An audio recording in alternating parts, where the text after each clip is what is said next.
તો ચાલો મિત્રો શરૂઆત કરીએ આજના સૌથી મોટા અને ચોંકાવનારા ગુજરાતના સૌથી મોટા સમાચારથી. ગુજરાતમાં ચોમાસું ફરી એકવાર જોર પકડી રહ્યું છે. રાજ્યમાં એક સાથે 4 વરસાદી સિસ્ટમ સક્રિય થતા આગામી દિવસોમાં વરસાદનું જોર વધવાની આગાહી કરવામાં આવી છે.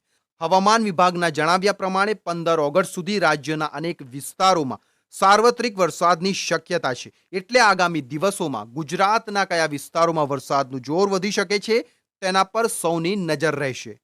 ચાલો હવે ગુજરાતના બીજા મોટા સમાચાર તરફ આગળ વધીએ. ગુજરાત માટે હવામાન વિભાગે વધુ એક મહત્વની આગાહી કરી છે. 11 ઓગસ્ટે અરવલ્લી, મહીસાગર, પંચમહાલ, દાહોદ અને છોટાઉદેપુરમાં યલો એલર્ટ આપવામાં આવ્યું છે. જ્યારે 12 ઓગસ્ટે સાબરકાંઠા, અરવલ્લી, મહીસાગર, પંચમહાલ અને દાહોદમાં ગાજવીજ સાથે ભારે વરસાદની આગાહી છે. 10 થી 16 ઓક્ટોબર દરમિયાન રાજ્યના વિવિધ વિસ્તારોમાં વરસાદ ચાલુ રહેવાની શક્યતા છે. વરસાદ બાદ હવે અમદાવાદમાંથી આવેલા ચોંકાવનારા સમાચાર જાણીએ. અમદાવાદમાં આંતરરાષ્ટ્રીય એરપોર્ટ પર સોનાની દાણચોરીનો વધુ એક પર્દાફાશ થયો છે. દોહાથી આવેલા એક મુસાફર પાસેથી આશરે 422 ગ્રામ સોનાની પેસ્ટ મળી આવી છે, જેની કિંમત 65,69,000 રૂપિયા હોવાનું જણાવાયું છે. સોનાને શરીરના ગુપ્ત ભાગમાં છુપાવીને લાવવાનો પ્રયાસ કરવામાં આવ્યો હતો. અમદાવાદ એરપોર્ટ પર છેલ્લા કેટલાક સમયથી સોનાની દાણચોરીના કિસ્સાઓ સતત સામે આવી રહ્યા છે. હવે અમદાવાદમાંથી જ એક ગંભીર કાયદાકીય સમાચાર સામે આવ્યા છે. અમદાવાદના ચર્ચિત જોધપુર દુષ્કર્મ કેસના આરોપી ધર્મસિંહે પંચનામાની કાર્યવાહી દરમિયાન પોલીસ કાફલા પર હુમલો કરી ભાગવાનો પ્રયાસ કર્યો હોવાની માહિતી સામે આવી છે. આરોપીએ પોલીસની સર્વિસ રિવોલ્વર ઝૂંટવીને ભાગવાનો પ્રયાસ કર્યો હતો. પોલીસ અને આરોપી વચ્ચે ઝપાઝપી થતા પોલીસે સ્વબચાવમાં ફાયરિંગ કર્યું હતું. ત્યારબાદ આરોપીને અમદાવાદ સિવિલ હોસ્પિટલમાં સારવાર માટે લઈ જવામાં આવ્યો હતો. હવે ગુજરાત બાદ દેશભરના લોકોના ખિસ્સા સાથે જોડાયેલા સમાચાર પર આવીએ. પેટ્રોલ અને ડીઝલના ભાવમાં ઘટાડો થશે કે નહીં તે અંગે સંસદમાં સરકારે મહત્વનો જવાબ આપ્યો છે. પેટ્રોલિયમ મંત્રાલયે જણાવ્યું કે ઈંધણના ભાવ અંગેનો નિર્ણય તેલ કંપનીઓ દ્વારા લેવામાં આવે છે. સરકારે છેલ્લા 5 વર્ષમાં ભારત ઉપરાંત અન્ય દેશોમાં ઈંધણના ભાવમાં થયેલા ફેરફારોની પણ તુલના કરી છે. આંતરરાષ્ટ્રીય કાચા તેલના ભાવમાં ઘટાડો થયો હોવાથી હવે લોકોની નજર પેટ્રોલિયમ કંપનીઓના આગામી નિર્ણય પર રહેશે. પેટ્રોલ બાદ હવે ખેડૂતો માટે આવેલા મોટા નિર્ણયની વાત કરીએ. સુપ્રીમ કોર્ટે જમીન સંપાદનના વળતર અંગે ખેડૂતોના હિતમાં મહત્વનો નિર્ણય લીધો છે. એક જ અધિસૂચનના હેઠળ સંપાદિત થયેલી જમીનો માટે વળતરમાં સમાનતા હોવી જોઈએ તેવું કોર્ટે સ્પષ્ટ કર્યું છે. કર્ણાટકના ખેડૂતોના કેસમાં સુપ્રીમ કોર્ટે વિશેષ સત્તાનો ઉપયોગ કરીને વળતર પ્રતિ એકર 5 લાખથી વધારીને 6.5 લાખ રૂપિયા કરવાનો આદેશ આપ્યો છે. જોકે અપીલમાં થયેલા લાંબા વિલંબના સમયગાળા માટે વ્યાજ આપવામાં આવશે નહીં. હવે સામાન્ય પરિવારના માસિક બજેટને અસર કરી શકે તેવા સમાચાર સાંભળો. દેશની મોટી રોજિંદા વપરાશની વસ્તુઓ બનાવતી કંપનીઓ સપ્ટેમ્બરથી ભાવ વધારાની તૈયારી કરી રહી હોવાના અહેવાલ છે. ચા બિસ્કિટથી લઈને સાબુ, શેમ્પૂ અને ડિટર્જન્ટ સુધીની વસ્તુઓ મોંઘી થઈ શકે છે. ખાદ્ય તેલ, પામ ઓઇલ અને ખાંડના વધેલા ભાવ તેમજ પરિવહન ખર્ચને કારણે કંપનીઓ પર ખર્ચનું દબાણ વધી ગયું છે. હવે દોસ્તો, નોકરી કરતા લાખો લોકો માટેના રાહતના સમાચાર જાણી લઈએ.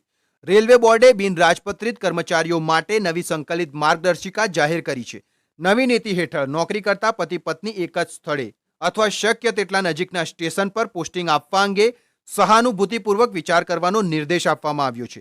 ખાસ કરીને બાળકોની સંભાળ અને પારિવારિક જીવનને ધ્યાનમાં રાખીને આ નિર્ણય લેવામાં આવ્યો છે. આથી અલગ અલગ શહેરોમાં ફરજ બજાવતા રેલવે કર્મચારીઓને મોટી રાહત મળી શકે છે. હવે એવી ટેકનોલોજીની વાત કરીએ જે નોકરીના ભવિષ્યને બદલી રહી છે. કૃત્રિમ બુદ્ધિના વધતા ઉપયોગ વચ્ચે નોકરીઓ પર જોખમને લઈને ચિંતા વધી રહી છે. એક નવા સર્વેમાં ચોંકાવનારો ખુલાસો થયો છે કે એઆઈને આગળ વધારવાના મહત્વની ભૂમિકા ભજવનારા લોકો જ પોતાની નોકરી ગુમાવવાનો સૌથી વધુ ડર ધરાવતા હોવાનું સામે આવ્યું છે. બીજી તરફ શરૂઆતમાં એઆઈથી સૌથી વધુ અસર થવાની ધારણા ધરાવતા એન્જિનિયરો આ બાબતે પ્રમાણમાં વધુ નિશ્ચિત જોવા મળી રહ્યા છે. હવે દેશના રાજકીય ભવિષ્યને અસર કરી શકે તેવા મોટા મુદ્દા પર નજર કરીએ. સંસદના ચોમાસુ સત્રમાં સીમાંકન બિલને લઈને રાજકીય ગરમાવો વધી રહ્યો છે. સરકાર આ બિલ લાવવાની તૈયારીઓમાં છે, જ્યારે વિપક્ષ તરફથી તેનો વિરોધ થઈ રહ્યો છે. બિલ કાયદો બન્યા બાદ લોકસભાની બેઠકોની સંખ્યામાં ફેરફાર અને મહિલાઓ માટે 1/3 બેઠકો અનામત જેવી વ્યવસ્થા અમલમાં આવી શકે છે.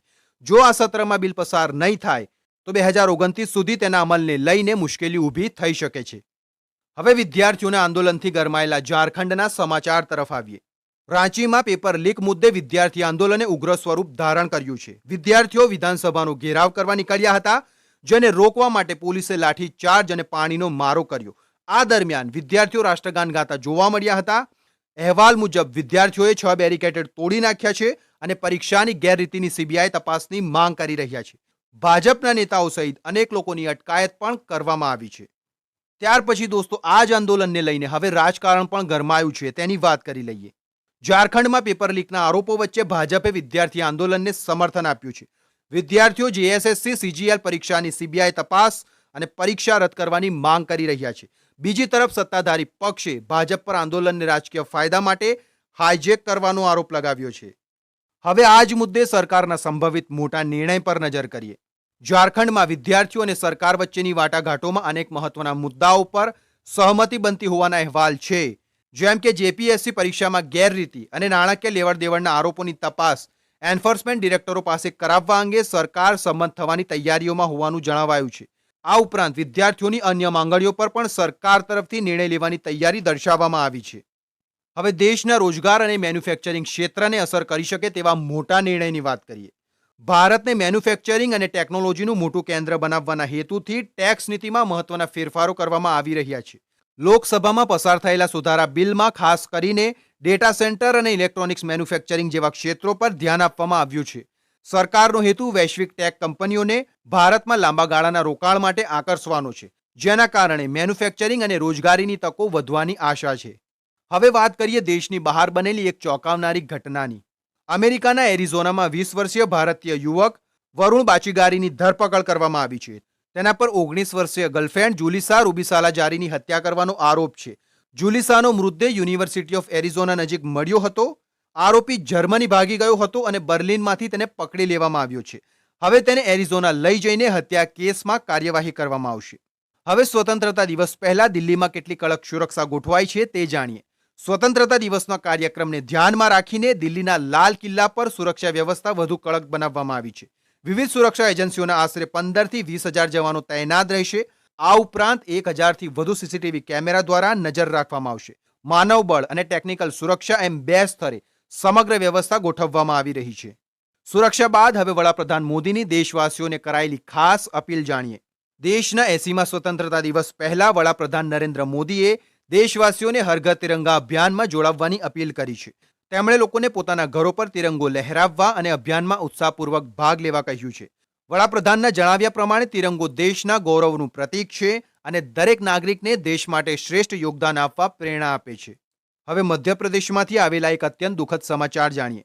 મધ્યપ્રદેશના રાજગઢ જિલ્લામાં ભારે વરસાદ વચ્ચે એક દુઃખદ અકસ્માત થયો છે. પાણીના તેજ પ્રવાહમાં મુસાફરોથી ભરેલી ઇકો કાર તણાઈ જતા 9 લોકોના મોત થયા છે, જ્યારે 2 લોકોને સુરક્ષિત બચાવી લેવામાં આવ્યા છે.